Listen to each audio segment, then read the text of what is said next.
नमो भगवते वासुदेवाय। ओम नमो भगवते वासुदेवाय। नारायणं नमस्कृत्यं नरं चैव नरोत्तमं देवीं सरस्वतीं व्यासं ततो जयमुदीरये। नष्टप्रायेषु अभद्रेषु नित्यं भागवत सेवया भगवती उत्तम श्लोके भक्तिर्भवति नैष्ठकी। कृष्णाय वासुदेवाय देवकी नंदनाय च नंदगोपकुमाराय गोविंदाय नमो नमः। हरे कृष्ण। तर तुमचे सगळ्यांचे प्रेमपूर्वक स्वागत असा आयच्या भागवत कथेत। तर कृष्ण जन्माष्टमी लागी पावली असा त्या निमित्तान आम्ही कृष्ण कथा आयकपाचो प्रयत्न करतात। प्रयत्न कित्याक म्हणटा की कृष्ण कथा खूब दुर्लभ असा आणि कृष्ण कथा आयकपाक खूब शुद्धी जाय। तर आज आम्ही एक सुंदरशा श्लोकावयल्यान सुरुवात करूया। तर तुम्ही माझ्या फाटल्यान म्हणपाचो प्रयत्न करा। म्हजो श्लोक आसा 10वो स्कंद 11वो अध्याय आनी 10वो श्लोक।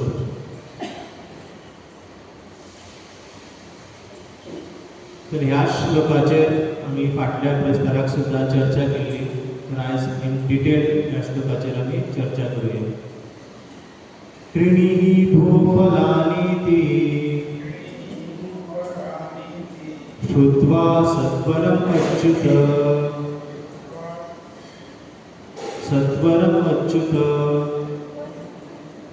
फलार्थी धन्यम् आदाय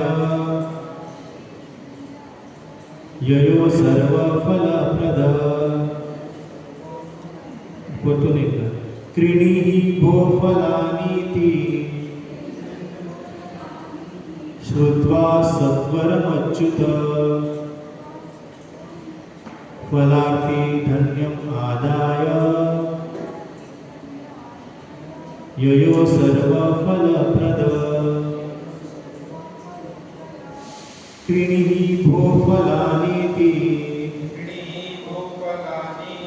श्रुत्वा सत्वरमच्युत फलार्थी धन्यम् आदाय ययो सर्वफलप्रद। कोण म्हणता प्रभुजी? त्रीणि भूफलानीति श्रुत्वा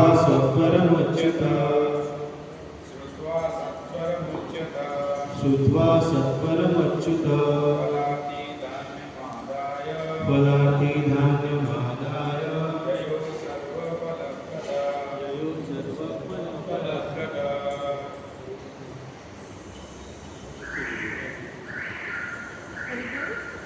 आणि कोण म्हणता? तर ह्या श्लोकाचो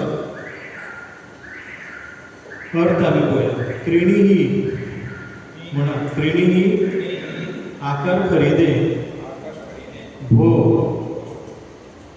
भो हे पड़ोसियों फलानी पके फलों को इति इस प्रकार श्रुत्वा सुनकर सत्वरम शीघ्र अच्युत श्री कृष्ण फल अर्थी माने उन्हें कुछ फल चाहिए।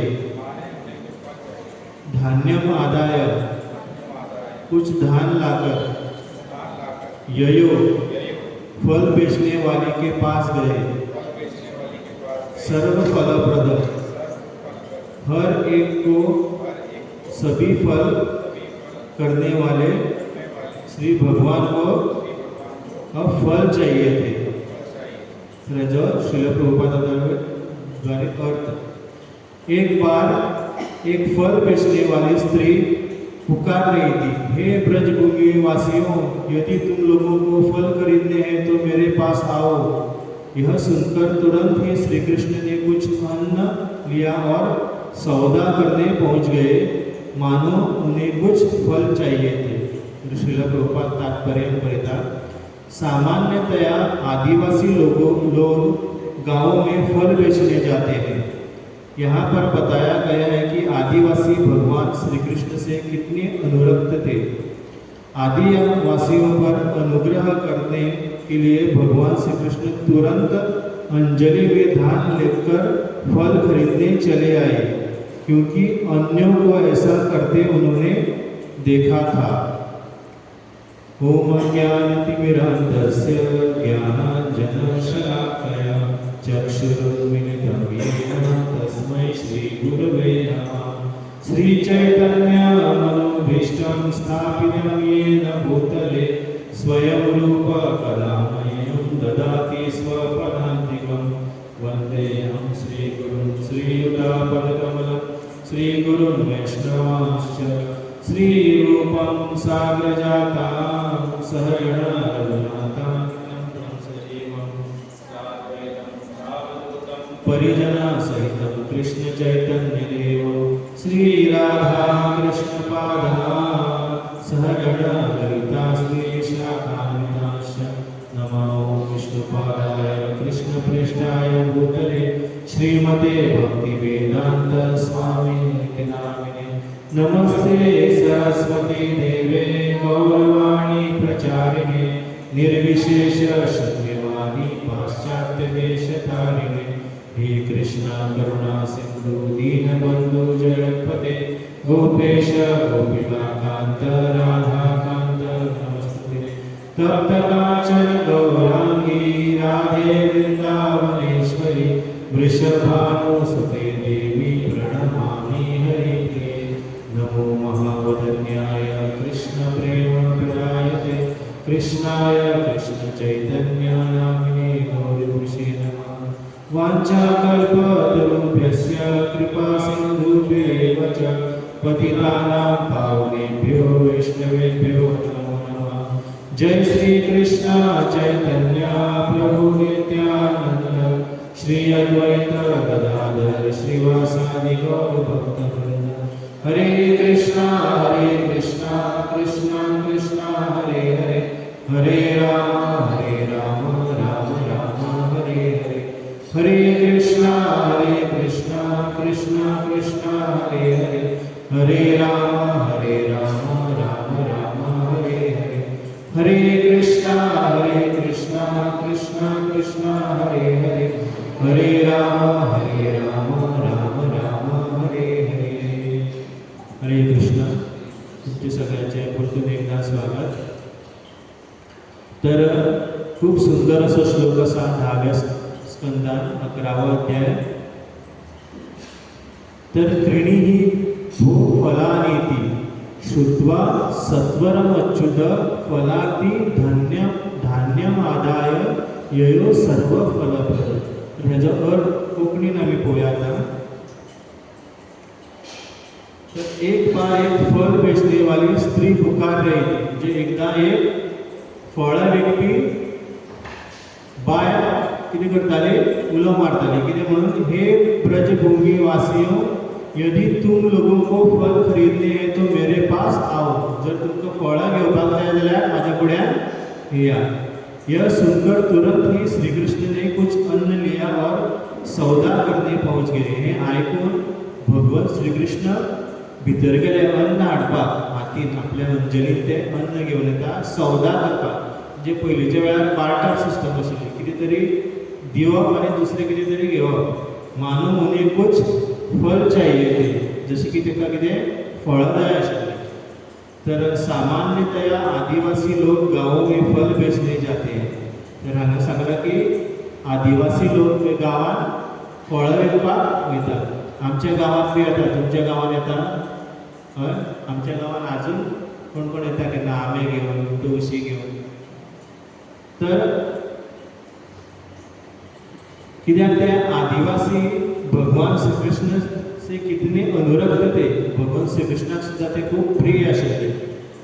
आदिवासियों पर अनुग्रह करने के लिए भगवान श्री कृष्ण तुरंत अंजलि में धान लेकर फल खरीदने चले गए। तो तेंचेर कृपा करपाक भगवान श्री कृष्ण ती जी बायल आयली तिका कृपा दिवपाक आपल्या अंजलीन थोडे अन्न घेवन धान्य घेवन आयले की आपल्याक आतां फळां घेवपाक जाय। कित्याक ताणें पळयल्लें अन्यो उन्होंने अन्यों को देखा था ऐसा करते, म्हणजे केन्ना नंद बाबा यशोदा मैया कितें जाय फळां घेवपाक जाय कोण येता तेन्ना तो पळयतालो की कितें तरी दिता आनी अन्न धान्य दिता आनी फळां घेता। तर तें तेणें पळयल्लें, त्या खातीर तो सुद्दां कितें करता आपल्या हातीन अंजलीन कितें तरी धान्य घेता आनी त्या फळवाले फुड्यान वयता। तर ह्या श्लोकाचेर आमी फाटल्या प्रेस्ताराक सुद्दां चर्चा केल्ली, पण आयज हो श्लोक परतून कित्याक घेतला कित्याक आमी डिटेल तेजेर चर्चा करूनाशिल्ली आनी भगवान श्री कृष्णाची सुंदर बाल लिला ह्या वातावरणात आयकपाक खूब बरी दिसता। त्या खातीर ह्या विशयाचेर आज आमी थोडक्यात चर्चा करूया। तर येणाऱ्या मुखार काही प्रवचनांनी आमी भगवान श्री कृष्णाचो जन्म कसो जालो तेजेर सुद्दां चर्चा करूया। तर कृणी ही भोग फलांनी म्हणजे ती व्हडल्यान उलो मारता, कोणाक फळां जाय फळां जाय आनी हे आयकून श्रुत्वा, श्रुत्वा म्हणजे कितें श्रवण म्हणजे श्रुत्वा, श्रुत्वा हे आयकून सत्वर अच्युत, सत्वर म्हणजे बेगीन बेगीन ते गेले। कोण? अच्युत, अच्युत म्हणजे कोण? अच्युत कोण? भगवान श्री कृष्ण। बेगीन बेगीन खंय गेले? अंदर चले गए धान्य लाने के लिए। हिंदी में करूँ बता, हिंदी चलता है? हाँ, मिक्स करता है। तर पियुष प्रभू, चंद्रमान प्रभू, माताजी तर माझ्याकडे नोट्स कोंकणीन आसा, तुझी गडबड होई तो माफ करना। तो यह सुनकर भगवान धान्य लेने के लिए अंदर चले गए। फलार्थी धान्यम आदाय ययो सर्व फलप्रद, फलार्थी धान्य माना है, तो अपने अंजलि में धान्य लेकर आ गए। तो यहाँ पर इस श्लोक में दो शब्द बहुत ही महत्वपूर्ण है, एक है फलार्थी और दूसरा है सर्व फलप्रद। फलार्थी मतलब कौन है? फल अर्थी का अर्थ क्या होता है? जिसको फल की इच्छा है। तो यहाँ पर भगवान श्री कृष्ण को फल की इच्छा हुई, जो सबको फल प्रदान करते हैं, सर्व फलप्रद, उनको फल की इच्छा हुई है। ऐसा हो सकता है? भगवान का एक नाम है आत्माराम। क्या?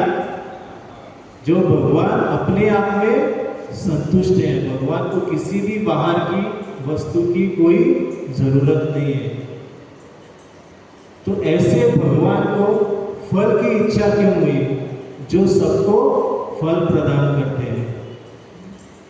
हम जो कुछ भी करते हैं तो हमें इच्छा होती है ना कुछ हमें मिले।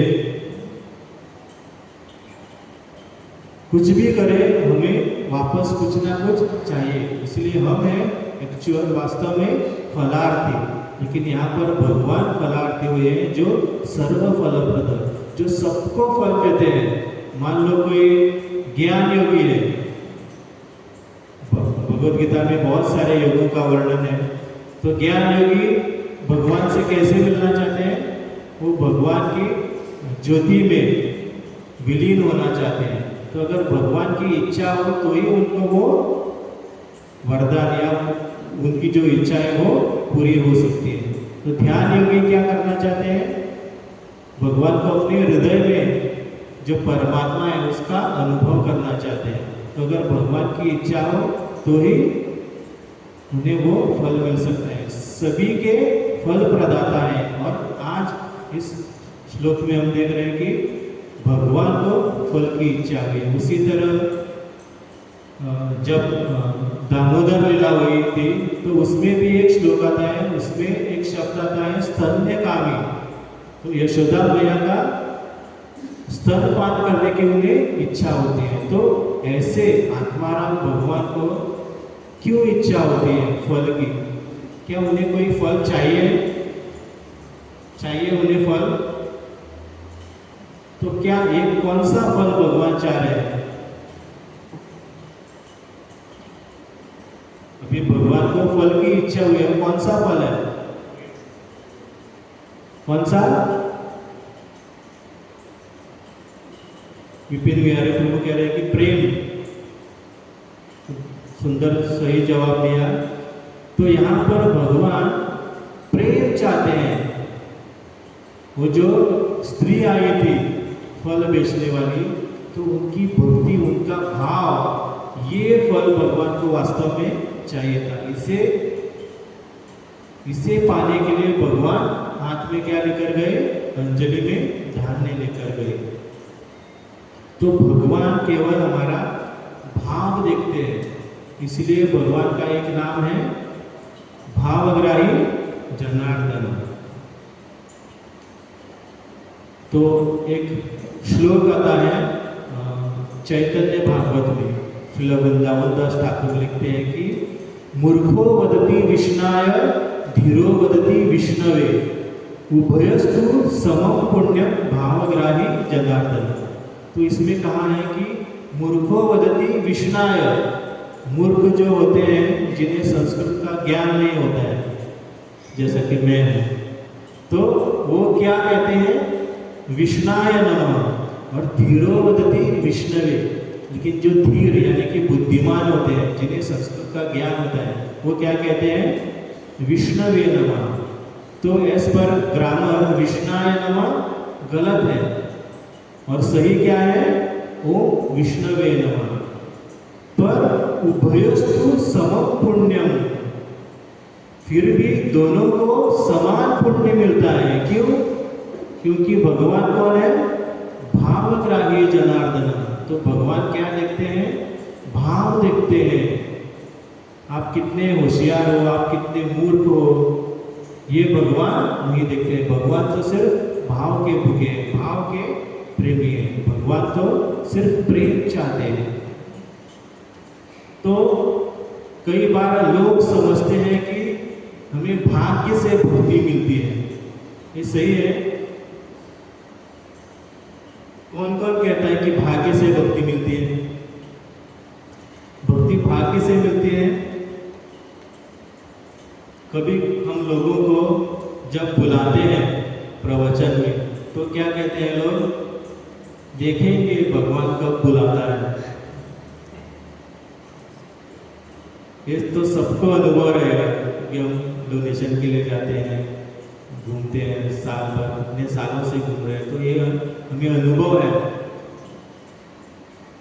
डोनेशन के टाइम में क्यों कभी कोई दोस्त मिलता है, कोई मिलता है, तो हम उन्हें बुलाते हैं। तो वो कहते हैं कि देखेंगे भगवान कब बुलाता है। तो भगवान के बुलाने पर ही वो आएंगे। लेकिन जब वो बाहर पे जाते हैं, कहीं पिकनिक पे जाते हैं, मूवी देखने आते हैं, तो क्या भगवान उन्हें व्हाट्सएप पे मैसेज भेजता है कि आज इस बार में 1 क्वार्टर लिया तो 1 क्वार्टर फ्री है, आज मूवी के टिकट्स पे 50% डिस्काउंट है? भगवान बोलते हैं नहीं। भगवान का नाम ले लो तो क्या बोलते हैं? हमारा तो अंदर चलते ही रहता है भगवान का नाम स्मरण, बाहर से क्यों दिखाने की जरूरत है? तो कुछ तो लोग कहते हैं कि आपके भाग्य में भक्ति है, हमारे भाग्य में नहीं है, क्योंकि हमारे पास तो टाइम ही नहीं है। मैं ऑफिस से घर ही पहुंचता हूँ 7 बजे 8 बजे, तो हमारे भाग्य में नहीं है। तो लोग समझते हैं कि कष्ट करने पर फल मिलता है और भाग्य से भक्ति मिलती है। क्या कष्ट करने पर फल मिलता है? मिलता है? कौन कहता है कि कष्ट करने पर फल मिलता है? मैं तो नहीं कहता। माताजी म्हणता कष्ट करने पर मिलता है फल? कोई श्योर नहीं है। तो फल कैसे मिलता है? फल एक्चुअली वास्तव में भाग्य से मिलता है। उदाहरण देखते हैं। मान लो एक मछली है और उस मछली को पेड़ पर चढ़ना है। मछली ने इच्छा की कहां पर चढ़ना है? पेड़ पर चढ़ना है। चढ़ सकते हैं? पॉसिबल है? नहीं है? मछली पेड़ पर चढ़ सकती है? नहीं, क्योंकि मछली जल की रानी है, जीवन उसका पानी है। तो ये असंभव है मछली पेड़ पर चढ़ना, क्योंकि उसके कर्मों के अनुसार उसे मछली का शरीर प्राप्त हुआ है। उस शरीर में वो पेड़ पर नहीं चढ़ सकती है। क्योंकि उसके कर्म क्या है? कर्मों के अनुसार ही उन्हें अभी धीरे धीरे पतन होकर मछली का शरीर प्राप्त हुआ है। तो मेहनत करने पर फल मिलता है। हमारे कर्मों के अनुसार जो हमने पकाया है, अभी जो अंदर पक रहा है वही हमें खाने को मिलेगा। आप कितना भी कष्ट करो, कष्ट कर ऐसा नहीं कि इसलिए ऐसा कहा है इसलिए कि चलो मैं कल से ऑफिस नहीं जाऊंगा, सैलरी मुझे अपने आप आएगी, ऐसा नहीं। लेकिन अति प्रयास नहीं करना है पैसों के पीछे, क्योंकि आपके भाग्य में जो है, आपने जो भी कर्म बोए उसी का फल आपको मिलेगा। दुख क्या हमें मांगने से आते हैं? नहीं आते हैं। हमारे कर्मों के अनुसार हमें दुख आते हैं। तो कल मैं सोया था, रात को अचानक मुझे किसी ने बहुत जोर से पैरों में काट लिया। तुरंत जाग गया, बहुत दर्द हो रहा था और देखा तो टाइम 1 बज गए। पूरा बिस्तर पे ढूंढ लिया, कोई है चींटी वगैरह, तो कोई नहीं मिला। तो चादर को थोड़ा हिलाया और फिर से सो गया। तो मैं सोच रहा था कि अभी मुझे बीच में 1 बजे उठाया तो मुझे सुबह मंगल आरती के लिए भी जाना है। तो फिर से सो गया। तो फिर से बहुत देर के बाद जैसे कमर में इंजेक्शन मारते हैं, उसी जगह पर 2-3 इंजेक्शन साथ करके।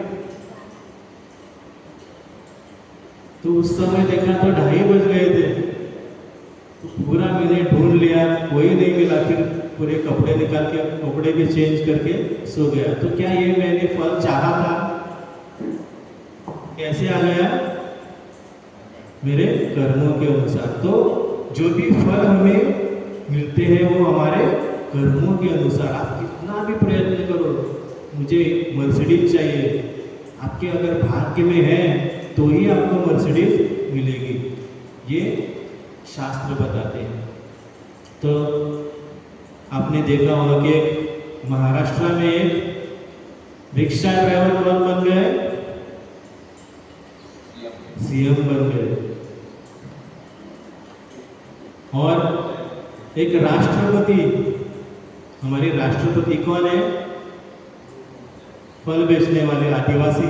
तो आदिवासी समाज की राष्ट्रपति बन गई।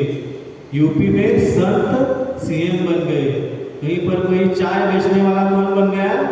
प्रधानमंत्री बन गया। तो ये सोच के अगर सभी चाय वाले, रिक्शा वाले, मैं भी कल सीएम बनूंगा, मैं भी पीएम बनूंगा, हो सकता है? अगर उसके भाग्य में है तो ही होगा। तो आप कितना भी प्रयास करो, भाग्य में जो है वही मिलेगा। तो कितनी भी लालसा करो, कितनी भी आप दृढ़ एक संकल्प ले लो, लेकिन भाग्य में जो नहीं है वो कभी मिलेगा नहीं। लेकिन कृष्ण भक्ति कैसे मिलती है? भाग्य से।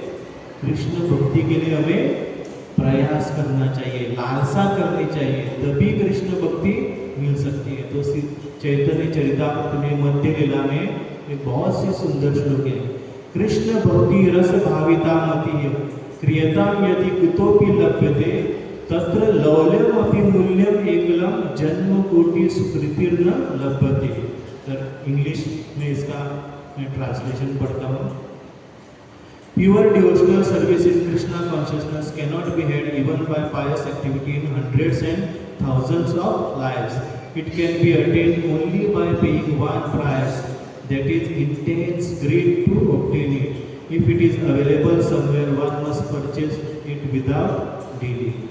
तो शुद्ध कृष्ण भक्ति कैसे मिलती है? जन्म जन्मांतर के पुण्यों से मिलती है।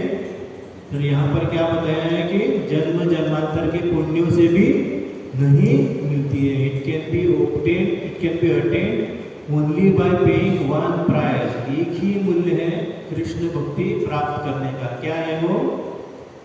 क्या है? Intense greed to obtain it. लालसा, लोभ, कृष्ण भक्ति मुझे चाहिए, मुझे कृष्ण चाहिए, ये अगर लालसा है, ये अगर लोभ है, तो ही कृष्ण भक्ति मिल सकती है।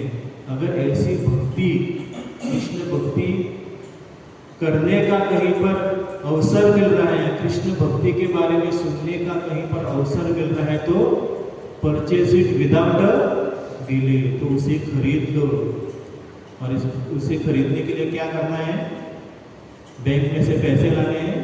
नहीं है। क्या करना है? हमें समय देकर भगवान की कथा सुनने के लिए, भगवान के नाम जप में, भगवान के संकीर्तन में भाग लेना है। जहाँ पर भक्ति करने का अवसर मिल रहा है, वहाँ पर हमें आना है।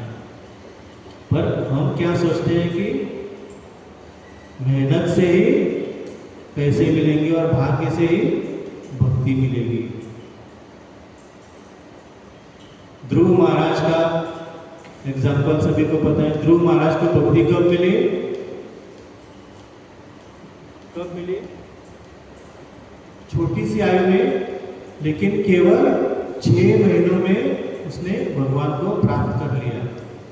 तो 6 महीने में कोई चाय वाला प्रधानमंत्री बन सकता है?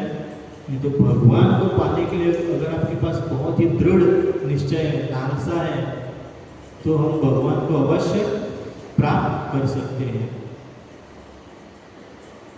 तो यहाँ पर ये जो फल वाली है, वो क्या चाहती है?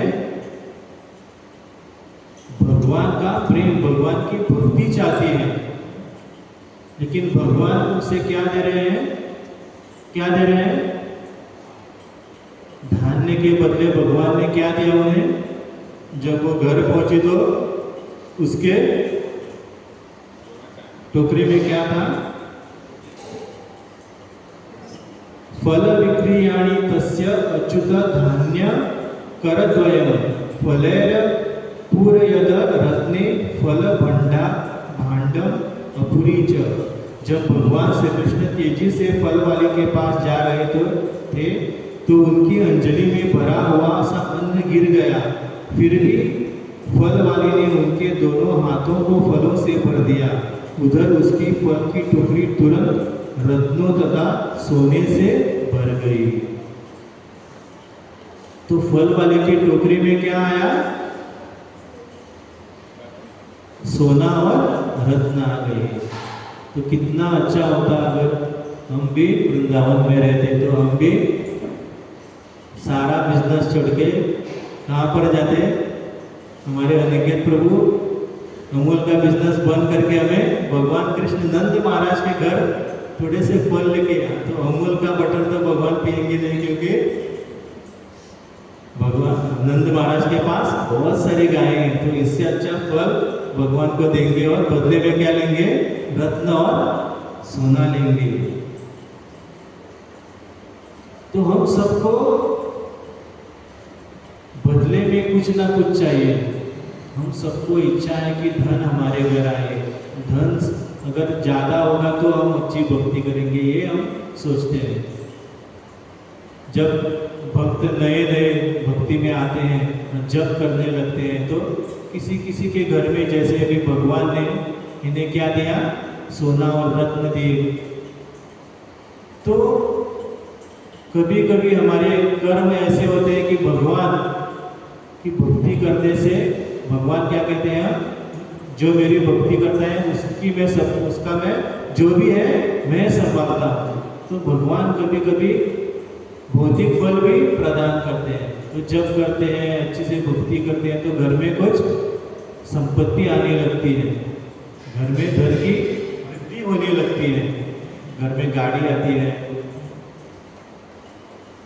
थोड़े माता जी से बैंगल बनाती हैं, कुछ कुछ बनाती हैं, पैसा आ गया अभी। तो हम सोचते हैं कि जपा करने से हमें क्या मिल गई है, संपत्ति मिल गई है, लेकिन वास्तव में घर में कौन आया है, कौन आया है, माया नहीं है, भगवान नहीं है।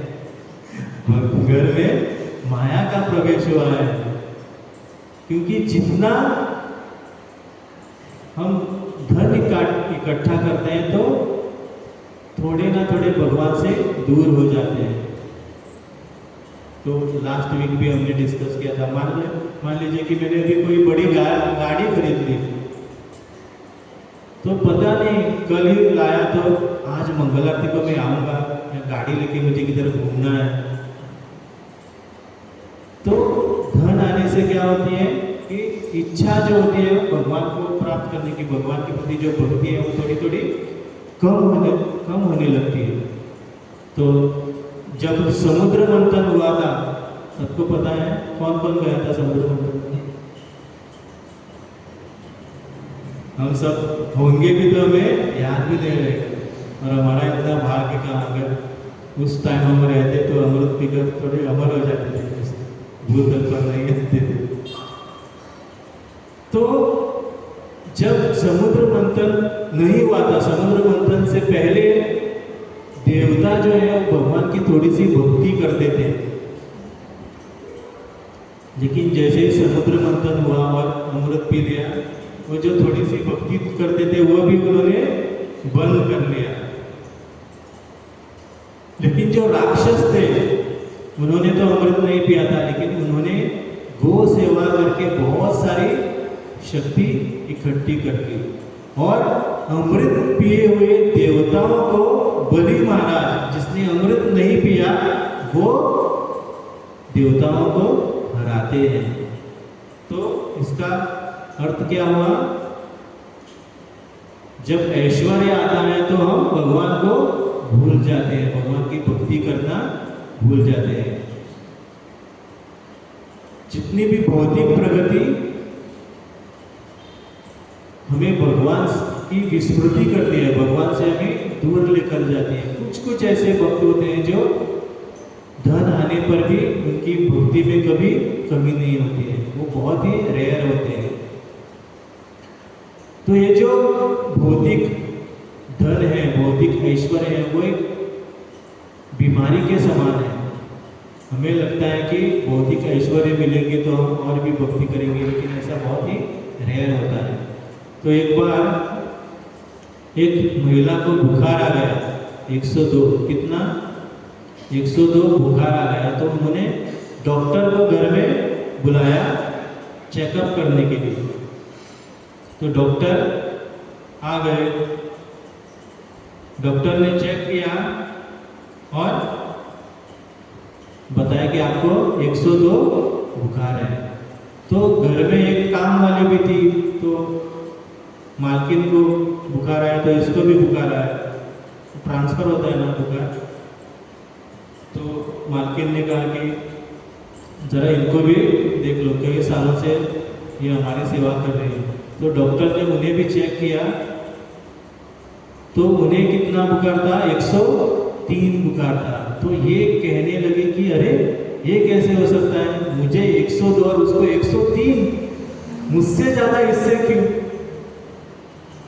ये डॉक्टर ठीक नहीं है, मुझको सिर्फ 102 और इसको 103, 1 डिग्री ज्यादा, मुझसे ज्यादा इससे क्यों? तो सुनने में आपको हंसी आती होगी कि ऐसा कैसा है, ऐसे कैसे है। तो हम भी ऐसे ही करते हैं, इसके पास एक गाड़ी है, इसके पास इतने 5 लाख है, मेरे पास बहुत कम पैसे हैं, मुझे इससे ज़्यादा चाहिए। ये सबको लगता है कि मुझे भी और ज़्यादा कमाना है। ये जो भौतिक प्रगति है, भौतिक ऐश्वर्य है, ये बीमारी के समान है। हम भी दूसरों से ज्यादा ही चाहते हैं कि नहीं? जाए सर, तो हमको सबको दूसरों से ज्यादा संपत्ति चाहिए। दूसरों का घर देख के हम भी सोचते हैं कि ऐसा घर चाहिए। कुछ चीजें ऐसी होती है कि जो हमें चाहिए ही नहीं, लेकिन दूसरों का देखकर हमें भी मन करता है कि हमारे पास भी ऐसा हो। ये बीमारी है। भौतिक ऐश्वर्य बीमारी है जो हमें भगवान से दूर लेके जाती है। लेकिन जब हम भगवान कृष्ण की कथा सुनते हैं, भगवान कृष्ण के नाम का जप करते हैं, तब ये भौतिक बीमारी जो है धीरे धीरे दूर होने लगती है। अन्यथा इसका कोई उपाय ही नहीं है। जब तक हम भगवान कृष्ण की शुद्ध भक्ति को स्वीकार नहीं करते हैं और उस दिशा में आगे बढ़ने का प्रयास नहीं करेंगे, तो ये भौतिक बीमारी कभी कम नहीं होगी। तो भागवत में एक सुंदर श्लोक आता है, वासुदेवे भगवती भक्ति योग प्रयोजित जनयत्याशु वैराग्यम ज्ञानम च यद अहैतुकम। भगवान वासुदेव की भक्ति करने से क्या होता है? जनयत्याशु वैराग्यम। जो ये जो भव सागर है, ये जो भौतिक जगत है, ये जो भौतिक लोग हैं, उनसे वैराग्य उत्पन्न होता है कि हमें ये सब नहीं चाहिए। हमें किसका संग चाहिए? भक्तों का संग चाहिए, भगवान की भक्ति चाहिए, भगवान की कथा सुनने की इच्छा होती है, भगवान के नामों में रुचि होती है, भगवान के कीर्तन में रुचि उत्पन्न होती है, और भौतिक संसार में भौतिक दोस्तों के साथ घूमने फिरने की इच्छा चली जाती है। क्या आता है? वैराग्य आता है। ज्ञानम च यद अहेतुकम, अहेतुकी ज्ञान हृदय में आता है। फिर भी हम सोचते हैं कि हमें धन चाहिए, प्रेम धन हमें चाहिए। किस किस को चाहिए?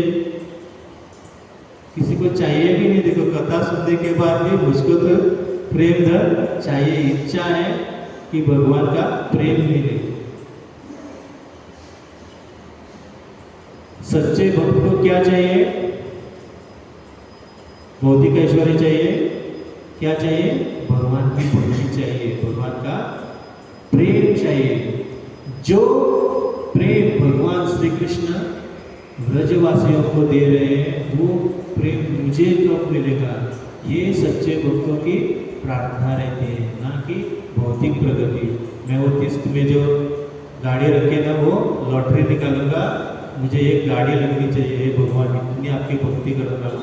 10 साल से मैं रोज सुबह मंगल आरती को आता हूँ, रोज शिक्षाष्टकम गाता हूँ, 10 नाम अपराध गाता हूँ, प्रवचन में जाता हूँ, रोज सत्संग को जाता हूँ, एक तो लॉटरी बनती है मेरी।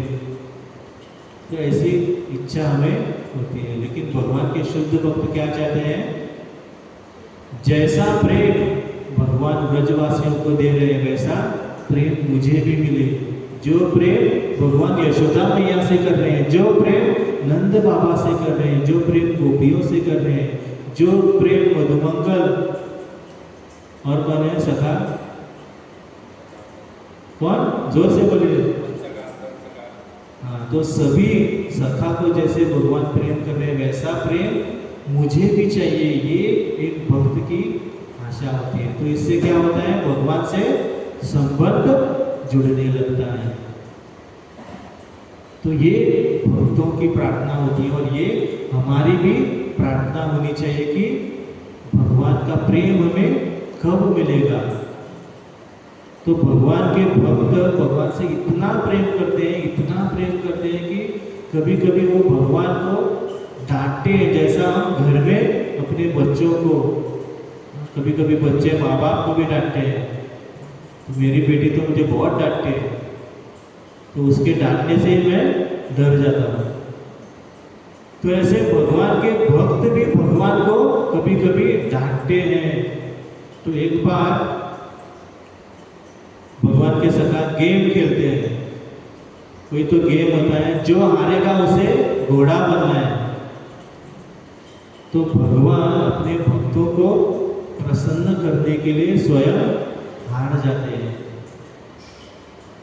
जो भगवान इतने बड़े बड़े राक्षसों को मारते हैं, वो भगवान अपने सखाओं के साथ हार जाते हैं। तो गोप सखा कहते हैं कि अभी आपको घोड़ा बनना पड़ेगा।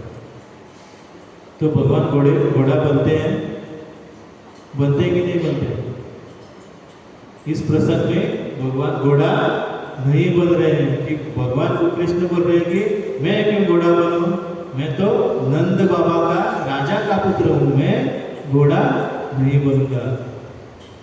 तो सखा कहते हैं कि आप राजा होंगे अपने घर में, अगर यहाँ पर अगर तुम घोड़ा नहीं बनोगे तो गेम से आउट, बाहर।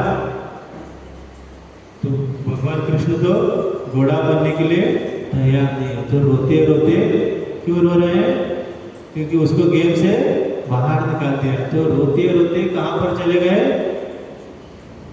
मारुतिगढ़ पर। कहाँ पर?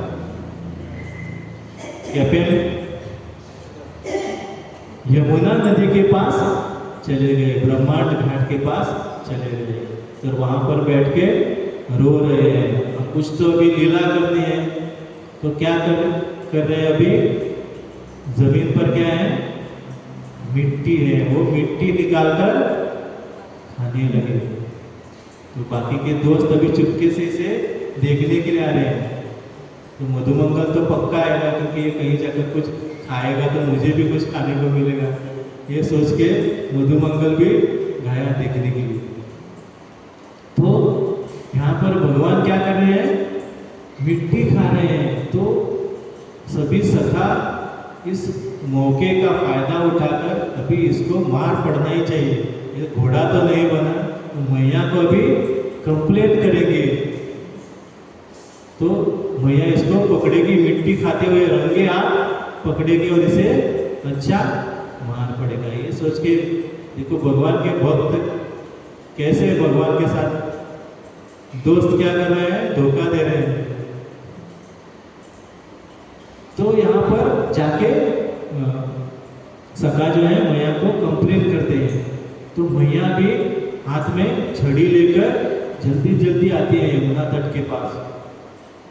दूर से लल्ला को देख रहे हैं, कुछ तो कर रहा है। तो लल्ला भी मैया को देखता है।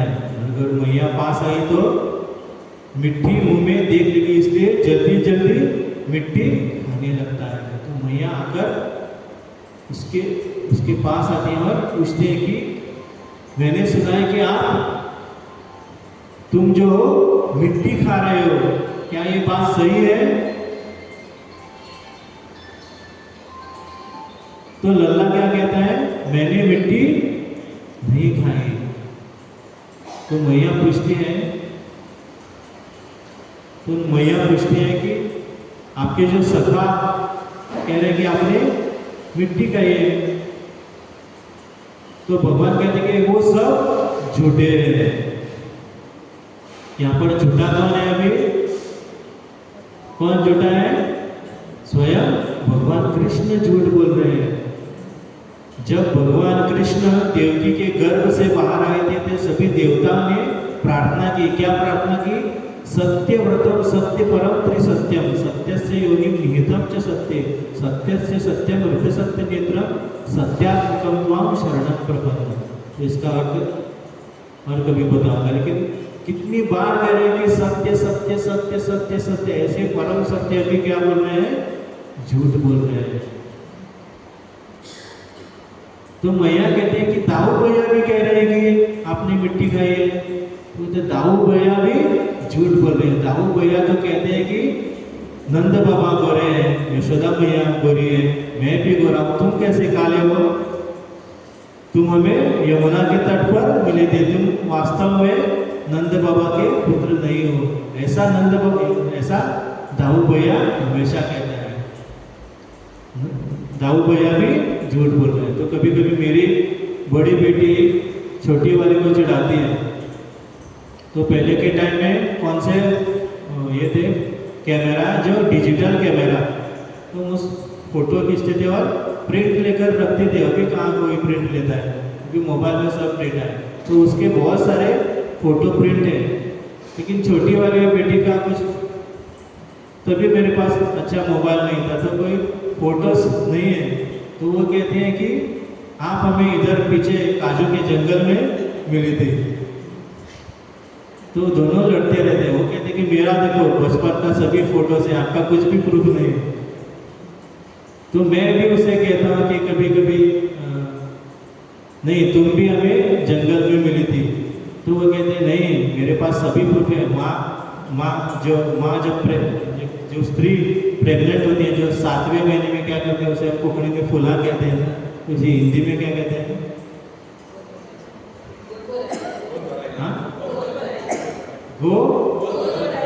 गोद भराई। तो गोद भराई के फोटो भी है, एक प्रूफ है कि मैं माँ की कोख से जन्मी हूँ। ये इसका कुछ पता नहीं।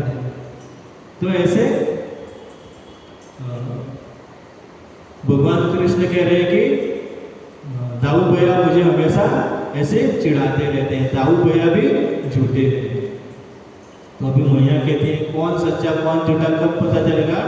आप अपना मुंह खोल के दिखाओ। तो भगवान श्री कृष्ण अपना मुंह खोलते हैं। जैसे ही भगवान श्री कृष्ण मुंह खोलते हैं और जैसे ही मैया उसके मुंह के अंदर देखती है, तो क्या दिखती है? पूरा ब्रह्मांड नन्हे से बालक के मुंह में। तो बहुत ही आश्चर्यचकित हो जाती है। तो अनेक अनेक ग्रह भगवान कृष्ण के मुंह के अंदर, तो अनेक अनेक नक्षत्र, और हमारा ब्रह्मांड कौन सा? आकाश गंगा मिल्की वे भी भगवान कृष्ण के मुंह में मैया को दिखता है।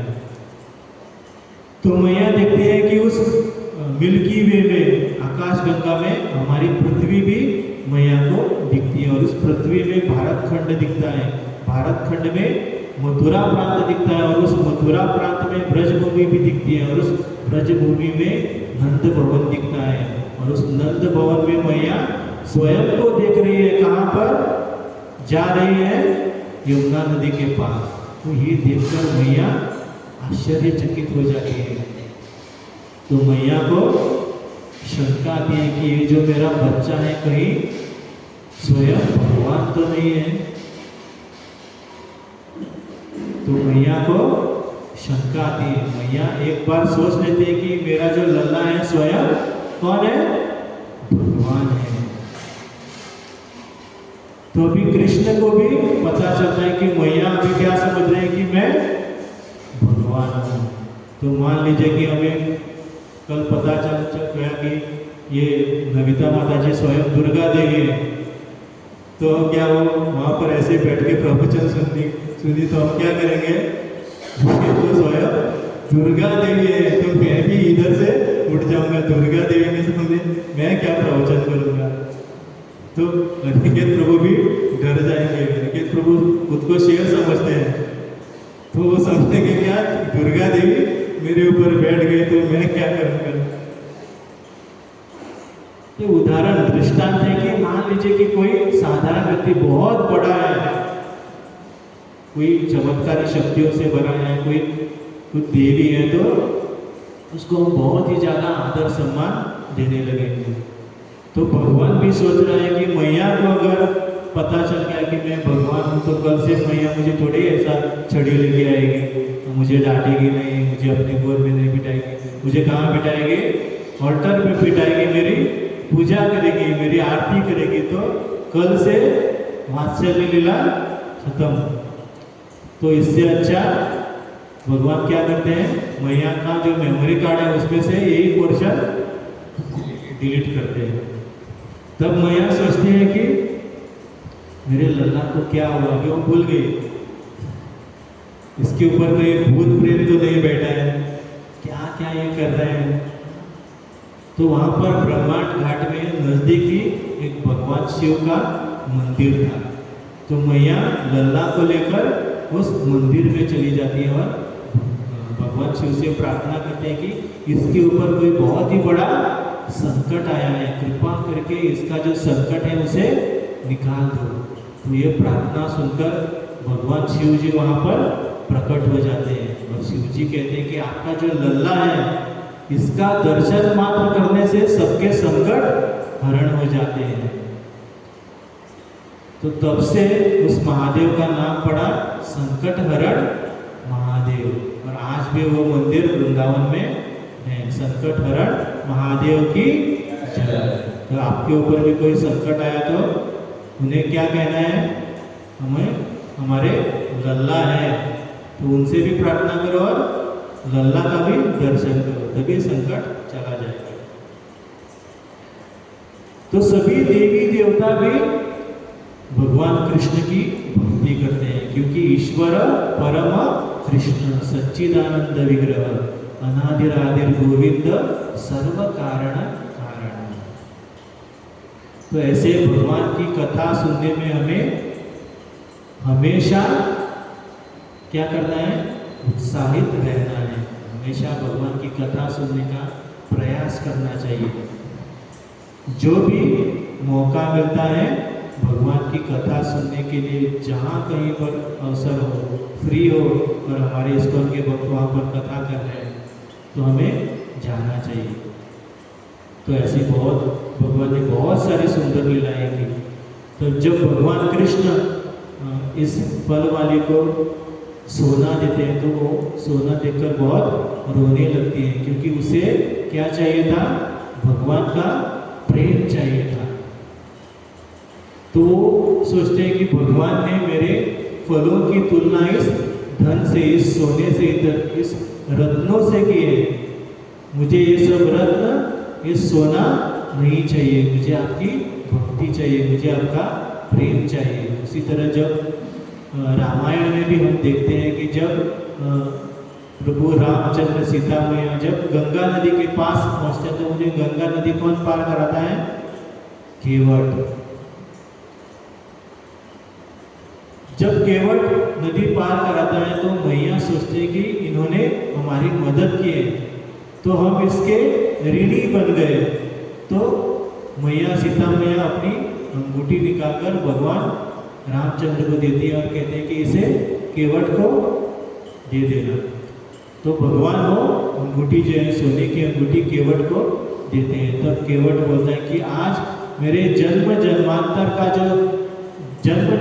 की जो इच्छा थी वो पूरी हो गई। मैंने आज आपको गंगा नदी पार करा दी।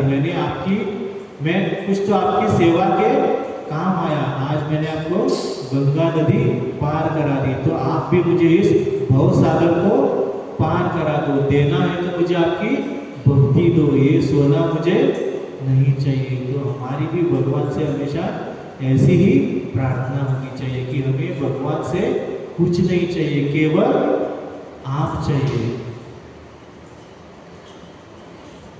और ये कभी संभव होगा जब हम भगवान की कथा सुनेंगे, जब हम भगवान के नामों का कीर्तन करेंगे, जप करेंगे, तभी ये संभव है। हमें भी दृढ़ प्रयास करना चाहिए।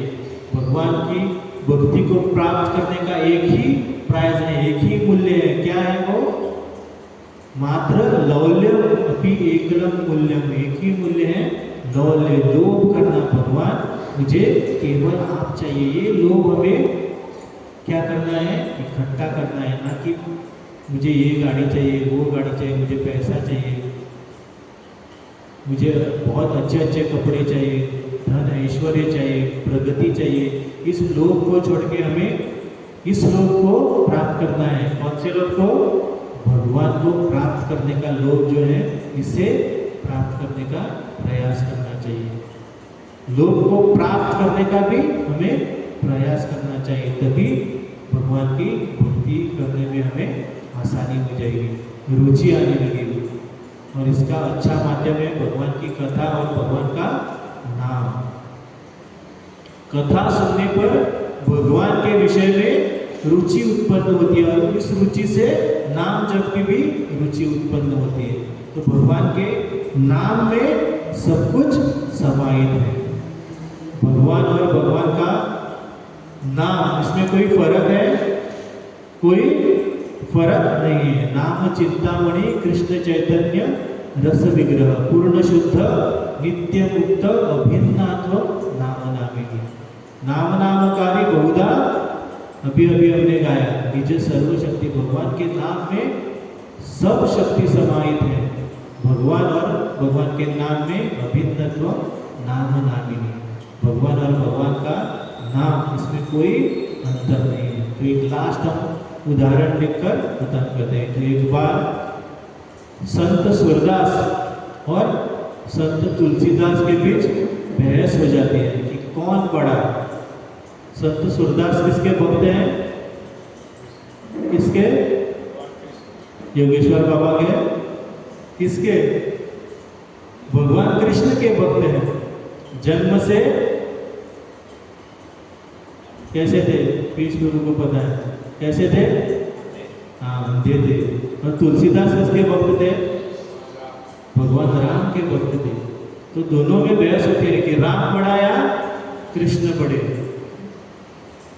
तो तुलसीदास कहते हैं कि आज फैसला होना ही चाहिए, कौन बड़ा, आपके राम, आपके कृष्ण बड़े या मेरे राम बड़े। तो क्या करेंगे हम? एक तराजू में बैठेंगे। आप अपने भगवान का नाम लो, मैं अपने भगवान का नाम लेता हूँ। जिसका पगड़ा भारी वही भगवान। तो तुलसीदास, सूरदास तो बचपन से अंधे थे, तो उन्होंने कभी तुलसीदास को देखा नहीं था, कितना मोटा पतला था। अगर देखते तो ये चैलेंज एक्सेप्ट ही नहीं करते थे। तो रेडी हुए दोनों बैठने के लिए, और सूरदास अपने भगवान का नाम लेकर बैठ गए।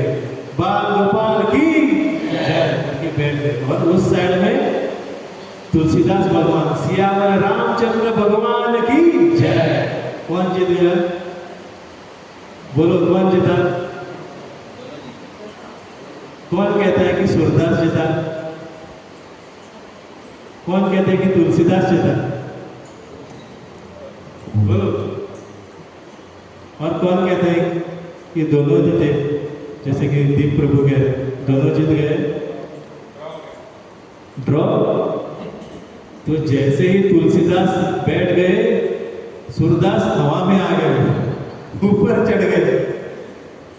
और तुलसीदास कहने लगे कि देखो सूरदास, आज से आपका भजन बंद। आपको क्या करना है? रामचरित्र का पाठ करना है। आज से प्रभु रामचंद्र का ही नाम लेना है, कृष्ण का नाम नहीं लेना है। तो सूरदास बेचारे रोते रोते चले गए, गोवर्धन के तलते के पास आकर रोने लगे। और इतने महान भक्त थे कि भगवान बाल रूप में हमेशा उसके पास आके परस्पर संवाद करते थे। तब यहाँ पर टेंशन में सूरदास बैठे हैं, और तभी वहाँ पर भगवान आते हैं और पूछते हैं कि बाबा, आज क्या हुआ? आपका मूड ऐसा क्यों है? आज कोई भजन नहीं सुनाओगे क्या? आज कुछ माखन मिश्री नहीं खिलाओगे क्या? तो सूरदास कहते हैं कि तू यहाँ से निकल जा, मुझे तेरी शक्ल भी नहीं देखनी है, तुम चले जाओ। तो भगवान कहते हैं कि क्या हुआ बाबा? तो सूरदास कहते हैं कि बचपन से आपकी भक्ति करते आ रहा हूँ, बचपन से आपका नाम ले रहा हूँ, इतना भजन गा रहा हूँ, आपको भीख मांग के माखन मिश्री खिला रहा हूँ। और जब आप खाते थे तब मैं क्या वो तंबूरा बजा कर मेरी उंगलियां भी घिस गई। और आज जब मेरी राग बजाने की बारी आई तो आपने मुझे हरा दिया। तब भगवान कहते हैं कि देखो, इसमें मेरी कोई गलती नहीं है, गलती आप कर रहे हो और मुझे दोष दे रहे हो। तो पहली बात तो आपने किसका नाम लिया? किसका नाम लिया उसने? बाल गोपाल की जय। मेरा नाम लिया, वो भी बाल गोपाल का लिया, छोटे से बाल गोपाल का। और तुलसीदास ने किसका नाम लिया? सियावर रामचंद्र भगवान की जय। तो उस तराजू में 3 व्यक्ति थे, एक तुलसीदास, सीता मैया और प्रभु रामचंद्र। और इस तराजू में आप दुर्गे पत्ते और मैं भी छोटा बालक, तो कौन जीतेगा? तो फिर से जाओ, फिर से कॉम्पिटिशन। तो